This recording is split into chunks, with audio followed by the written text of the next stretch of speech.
Well, President-elect Donald Trump has once again stunned the media and political establishment by announcing Stephen Bannon, the former head of Breitbart News, as the chief White House strategist. The move immediately condemned by groups like the Southern Poverty Law Center because Bannon, they say, promotes white supremacy.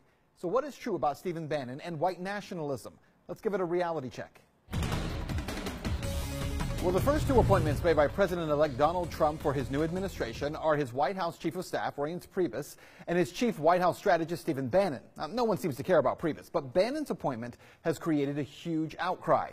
Groups like the Southern Poverty Law Center are pushing back, and even conservative media figures like Glenn Beck are saying that Bannon has no place in the White House.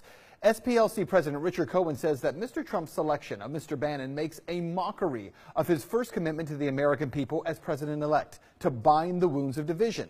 In Mr. Bannon, he has tapped a man who has fanned the flames of division by providing a platform for racism, xenophobia, misogyny, and anti-Semitism. It's shocking.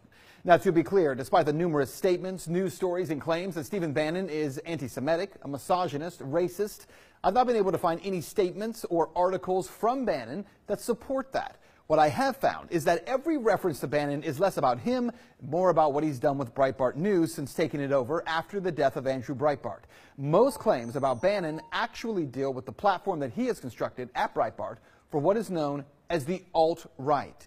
Ben Shapiro, the former editor-in-chief of Breitbart, who quit earlier this year, wrote this about Bannon's shift toward the alt-right, saying, quote, Breitbart has become the alt-right go-to website, with Milo Yiannopoulos pushing white ethno-nationalism as a legitimate response to political correctness, and the comments section turning into a cesspool for white supremacist meme makers. Now, for his part, Stephen Bannon has proudly said that Breitbart has become the platform for the alt-right, or the alternative right.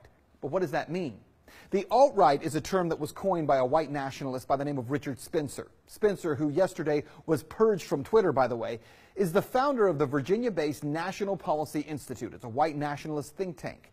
Spencer, who makes no apologies for being a white nationalist, says that the alt-right movement is made up of those who feel deeply alienated, intellectually, even emotionally, and spiritually from American conservatism. So the alt-right movement is a white nationalist movement, right? Well, no, that's not really true either. Start digging into the alt-right movement, and without question, you're going to find that, yes, there absolutely is a presence of white nationalism.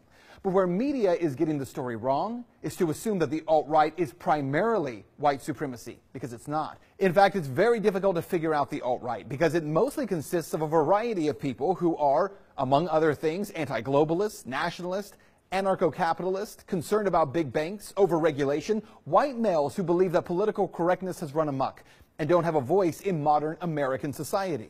But what you need to know is that more than anything, from what I have found, the alt-right is made up of those who want to see a decentralization of powers, political powers, corporate and banking powers, as well as media power, even military power. Without question, there are white nationalists as a part of the alt-right, and there is a dark element to it. But there's a dark element to just about every kind of political faction. To claim that the alt-right are only or even mostly white nationalists, well, that's why media once again is using labels to smear something that it does not understand, rather than trying to actually understand it. That's Reality Check. Let's talk about that on Twitter.